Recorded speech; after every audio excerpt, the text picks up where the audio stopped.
Hey everyone, I am Vladut. I am a tech lead at Argent, now ready from Tuesday. And today I'll be talking about our crypto card and why I think it's the best in class. And I will dig a bit deep into the technical bits and pieces of it. So let me start with a one-word statement, ready. We are now ready for mass adoption. We have the same mission as in 2018, but yeah, now we have bigger goals. So for those of you who don't know, it all started for us in 2018 on L1. We had the mission to make crypto accessible for all.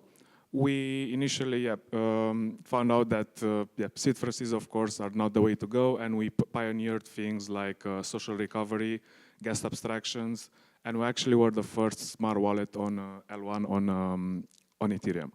Everything went very well. We had a lot of users, a lot of traction, but as you know, in 2020, there was the gas war, and because of that, it was very clear for us that it's not scalable for the next billion people. So from 2020, we actually were in the look for a new home. During this research, we had two key properties that we're looking for. So one was the throughput, because like I said, we actually want to make it accessible for all, so for the next billion people. So I can imagine that scalability, TPS, and speed is actually very important. During this, we found out early that ZK rollup is the way to go. And the second property was the UX, because we want to offer a great experience for our users. And in this part, we again quickly identified that native account abstraction for us is very important. And back in 2021, the only viable solution that actually checked both of this was Starnet. So from back then, we are building on Starnet, and Starnet is our home. You heard me mentioning native account abstraction, so let me untangle that a bit. What does it mean?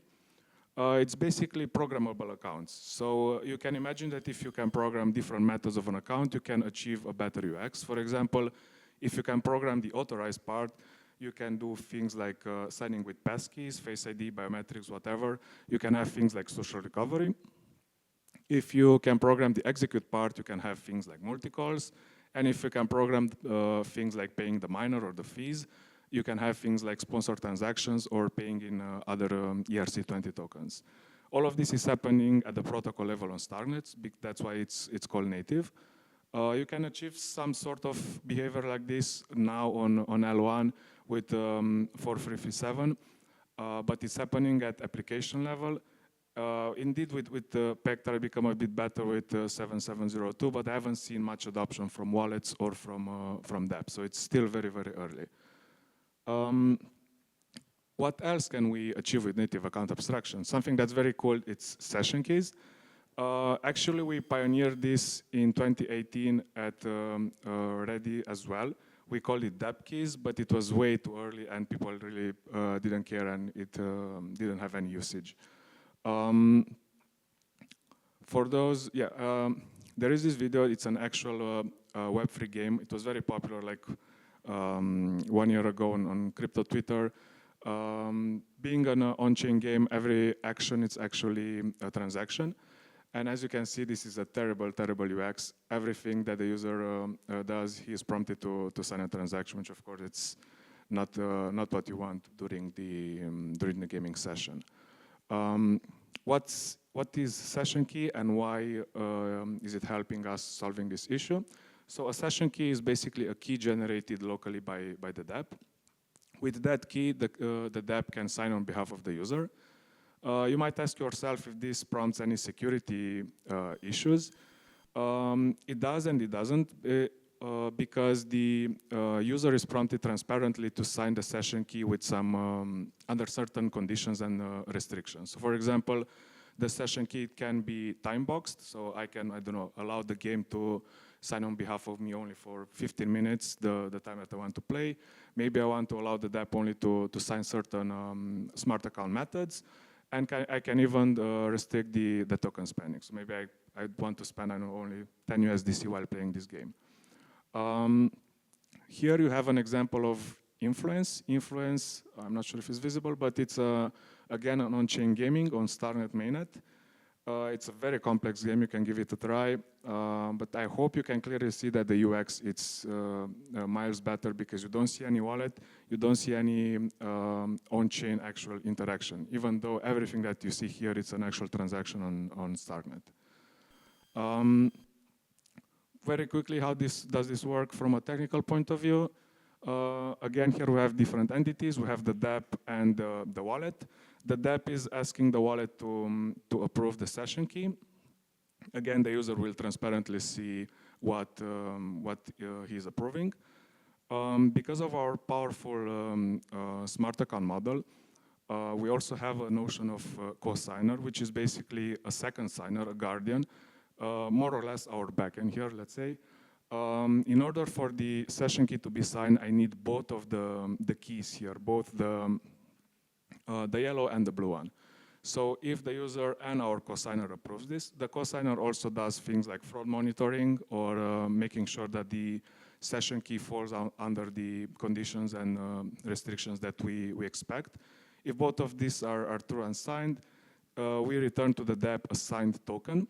With that token, the dApp can actually kick out the wallet from the equation, and you can see simply communicating with the cosigner, with our backend, the dApp can sign any transaction that falls under the conditions that we expect.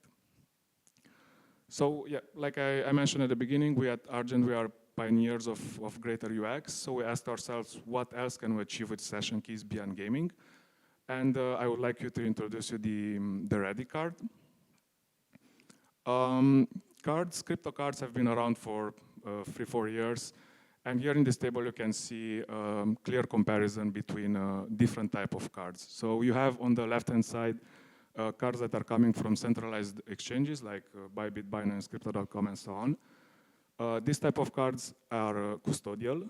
They have some sort of account recovery. All of them, they work like a top-up debit, so you have to manually top up that account with how much you want to spend.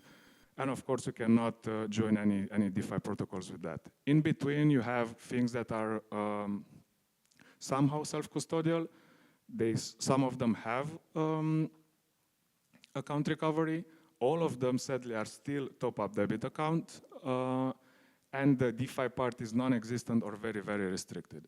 And on the right-hand side, you have our Ready card, which is fully self-custodial. You have on-chain recovery. It works with your native Starknet account. You can actually use it as a debit plus credit card because you can do fully native DeFi on Starknet. So you can imagine a world where you use a protocol like Vizu on Starknet. You deposit your wrapped BTC. You earn maybe 4 or 5% yield on that BTC, and you borrow USDC for your spendings. Or you can simply earn yield on your USDC, like 7-8%, and you use that for your day-to-day shoppings. Let me get a big deep technical on how a traditional card works. When you tap your card on a merchant terminal, the first thing that happens is an authorization call. It goes from your merchant bank through the payment network to MasterCard or Visa, and it hits your personal bank. Then the bank is checking if you have enough balance to actually pay for that transaction, and it actually holds that amount to prevent double spending. Then we have the clearing and the settlement. These actions happens in like 2 or 3 days. The clearing, it's just batching a bunch of authorized transactions. It computes the amounts minus the fees that have to go to the bank. And then the settlement is just the step where the money actually moves from your bank to the merchant bank. And the question is, how can we achieve this in a non-custodial way? The holding to prevent double spending and the actual settlement without any user interaction. The typical crypto card solutions, so the things that existed until now,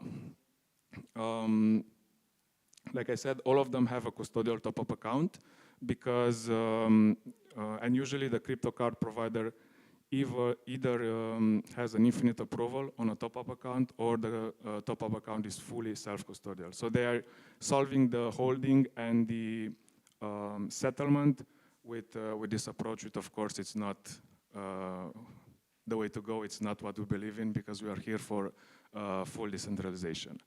So the question is, can we replicate this in a fully Web to UX plus adding fully self-custodial?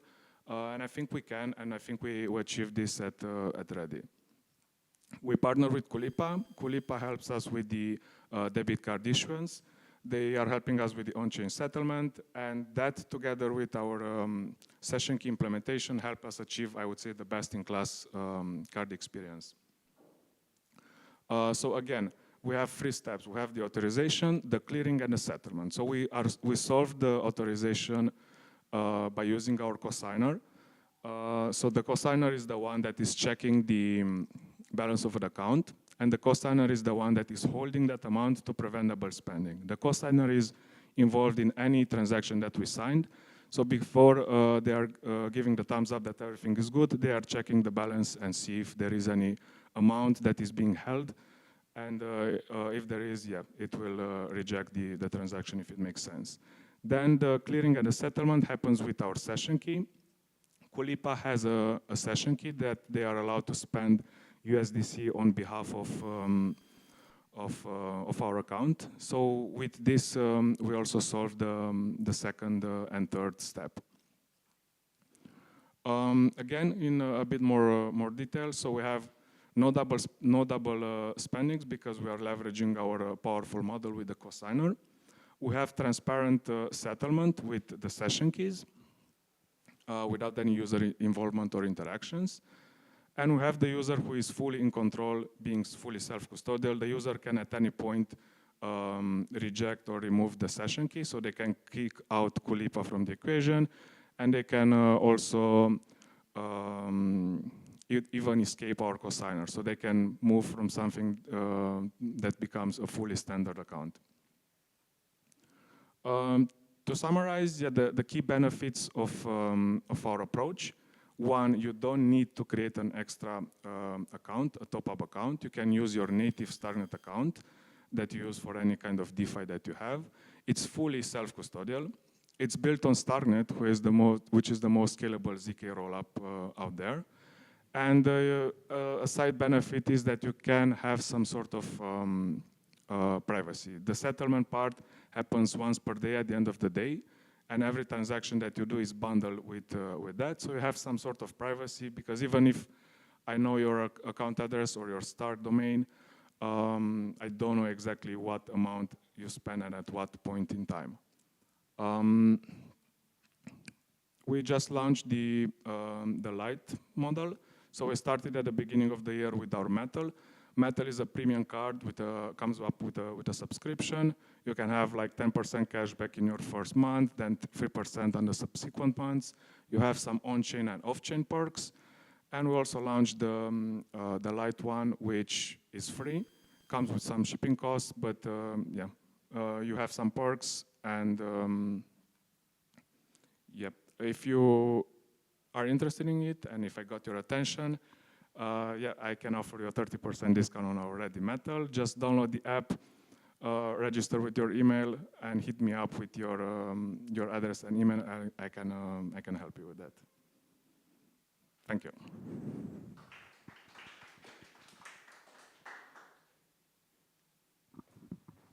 That is amazing gone through, Vladut. Thank you.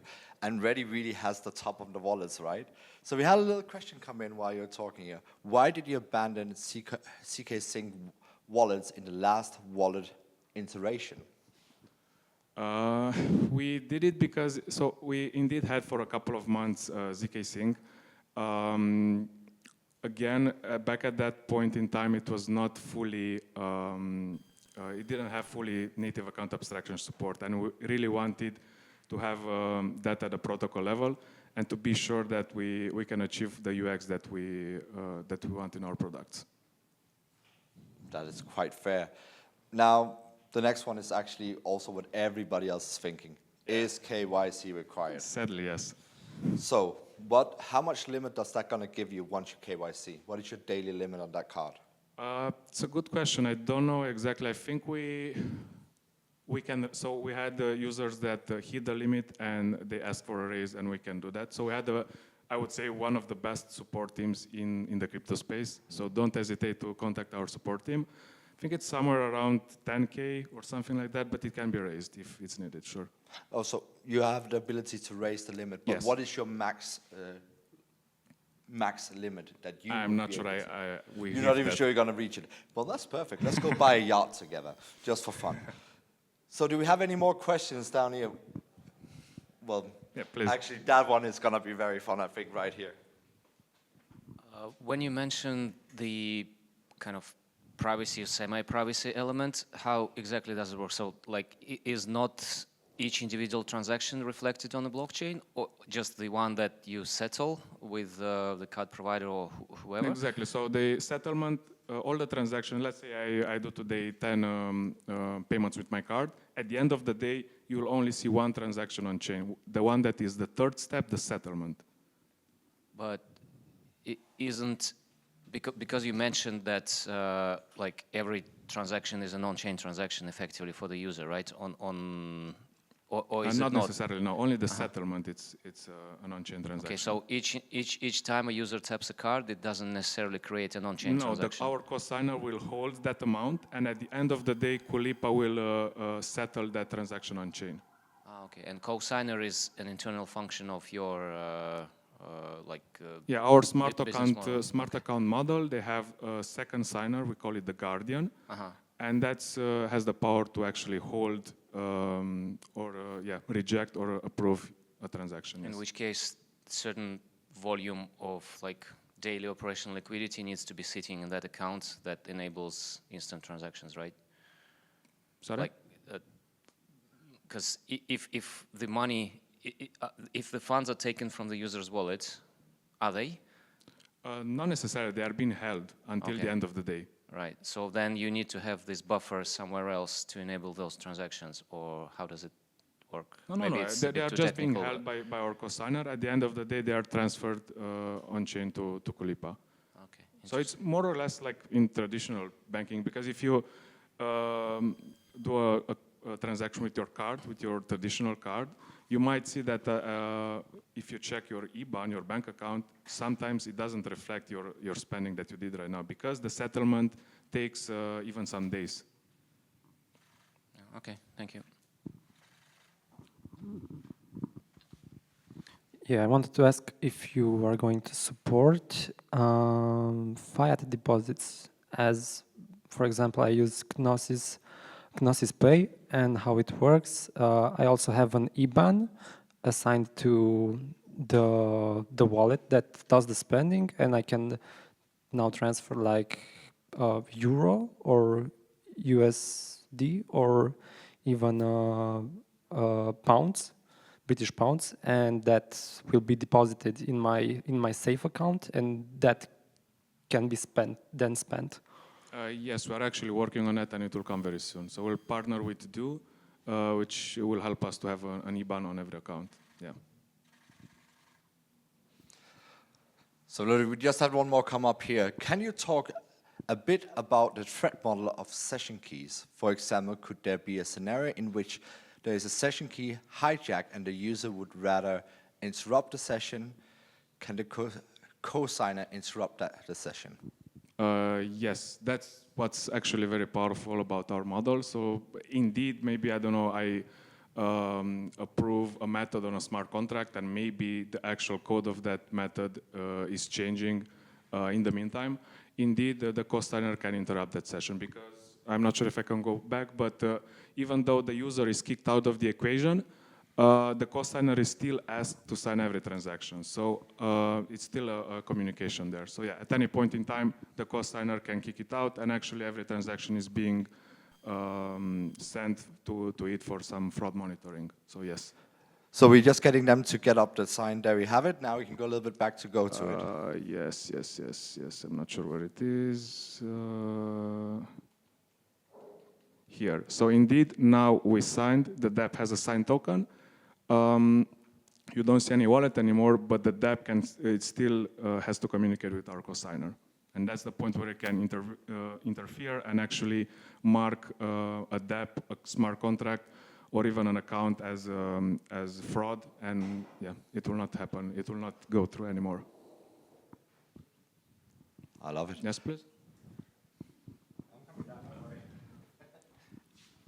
Is your support for browser wallets changing at all?